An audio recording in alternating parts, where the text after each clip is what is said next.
Hello everybody, this is John Doe MCOC today, and today was the release of two brand new champions for the upcoming event quest, so I thought we could go over them and I could kind of give you a rundown on their abilities and how they're going to fit in the meta of the contest. So let's start off with the Immortal Abomination. Personally, I've actually been reading this Immortal Hulk storyline on my free time recently, and it's actually really good. And the version of Immortal Abomination they have here, it's actually incorrect in the bio, it's a combination of A-Bomb, so Rick Jones, and Emil Blonsky, so the original Abomination.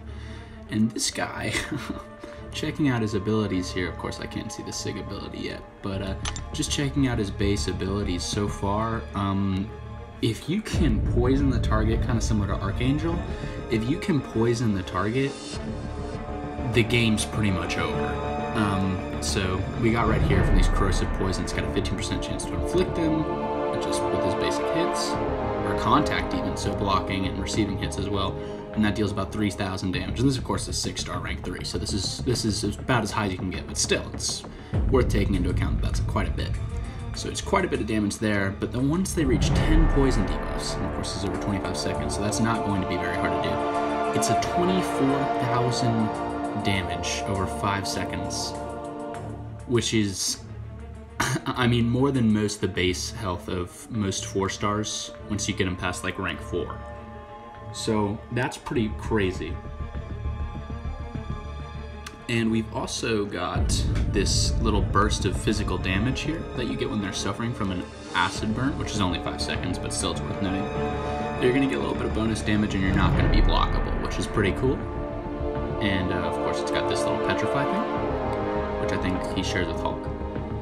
And this is also really interesting, these self-inflicted poisons. So every 10th attack landed by either champion inflicts Abomination with an indefinite poison debuff. And I think, go up here for the passives, yes, he takes 100% less damage from passives and they reduce healing 50% less, which is very nice. But he's got these self-inflicted poisons, which give him a little bit of physical resistance because he's a science champion, and gives him a chance to inflict weakness, which is pretty cool. And then we got the special attack 1, which inflicts this petrify and inflicts him with 4 poisons, and this is increased to 6. The toxic aura is active. Now this is the next part of the Abomination that you're really going to want to pay attention to. This toxic aura, it deals an insane amount of damage with these poisons here, and is paused for each poison that you have on yourself. Those are those self-inflicted poisons again. So this is going to be really crucial to Abomination's kits, is you're going to want to get this toxic aura up for as long as you want. It can stack up to 4, but that's pretty unrealistic. You're probably not going to be able to get enough poisons to make it stack that far. But it's that once you get that up and you've got a poison guy, you guys not immune to poison, you're going to win, essentially, if you've got him in any good shape. And then the special attack 3 just inflicts an acid burn without any of the prerequisites, and then enhance the toxic aura, which is as well pretty good. But you're really not going to be wanting to use that unless you're like in a Labyrinth or a Realm of Legends run. But essentially, if you can poison your guy, you want to use Immortal Abomination. This is going to be probably, if we're going to use Seaton's tier list, a solid God tier champ. I think just because, you know, there's a bunch of resistance from non-poison champs, he's probably not going to make it to beyond God tier. But he's gonna be God tier. He's gonna break the game. And here we got who I find even more. Here, let's actually go to Science Champions again. Who I find even more interesting is the Immortal Hulk. Here we go. So he's got a really interesting play kit, and it revolves around self-damage. So almost like the recoil mastery. I think that's even mentioned in the abilities here. But it revolves around self-damage and increase of damage. So, of course, he's poison immune, which is, you know, how he's counter to Abomination right there. But his regenerate cannot be increased or decreased by outside sources. So that's not even player abilities. That's just it cannot be, no matter what, increased or decreased. It stays that way. So if you've got the regeneration mastery that gives you plus 50%, it's not going to do anything, but it's also not going to get heal blocked or anything else like that. So that's pretty nice. And of course, you know, the classic, angrier he gets, madder he gets, so get stronger he gets, so you got the increase based on health, but this is also doubled, because it's based on 200% of Hulk's health, which is very interesting. These rage stacks, which is kind of like Wolverine Weapon X, if you've ever played with him. First hit a special 1, medium hits, and I think heavy attacks apply a rage stack. Yeah, and the last hit's a special 2. So consecutive rage builds up rage. All stacks are lost after 2 seconds without performing a rage attack. Rage stacks do not expire during Hulk special attacks. So yeah, you're gonna do some physical damage for each rage stack, which is awesome. Just do a little bit extra damage, but you're also gonna do some self-inflicted damage. And this is interesting because that sounds really bad, but once it gets to the persistent gamma radiation, it explains why that's a little bit actually pretty good for you, especially with the mentioned up here, the attack rating increase based on lower health. So you got recoil, pretty much disables recoil. For each rank, it deals a little bit of damage, but can't knock him out, which is pretty good.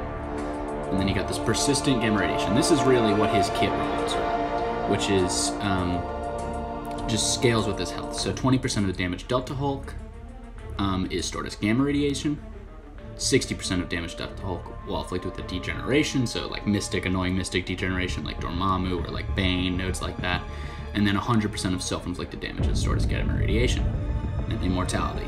When receiving damage that would knock Hulk out, consume 50% of max health as gamma radiation and gain an immortality passive, preventing death and becoming unblockable for 8 seconds. This ability has a 50-second cooldown, so of course you're not completely immortal or that'll break the game.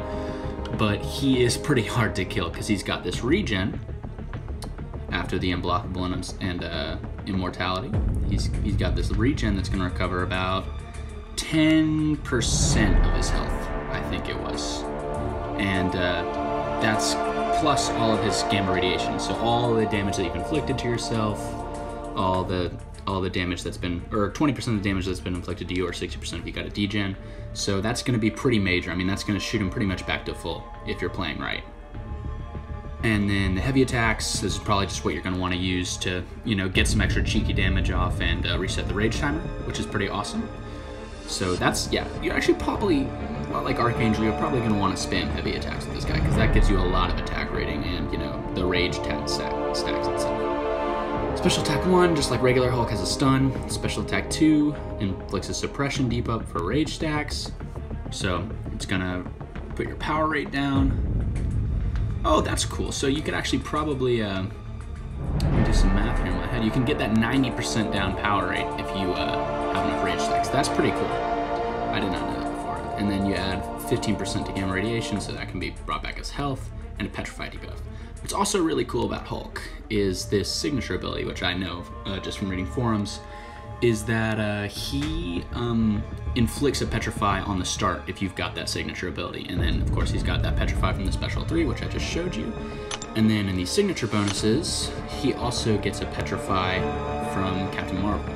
So if you get all those together, he's going to be actually a really reliable heal reversal and power rate reversal champion. He's going to be actually pretty great for that. So that's something you're going to want to pay attention to if you're lucky enough to get this guy awakened, because he's gonna be good against healers. And then of course, you know, the rest of the synergies are pretty basic. You get these 5% health, which is, I don't know why that's a unique synergy, but it is. And the Avengers that try to take him down, just some basic stuff. This actually is pretty interesting though, this Hell and Back.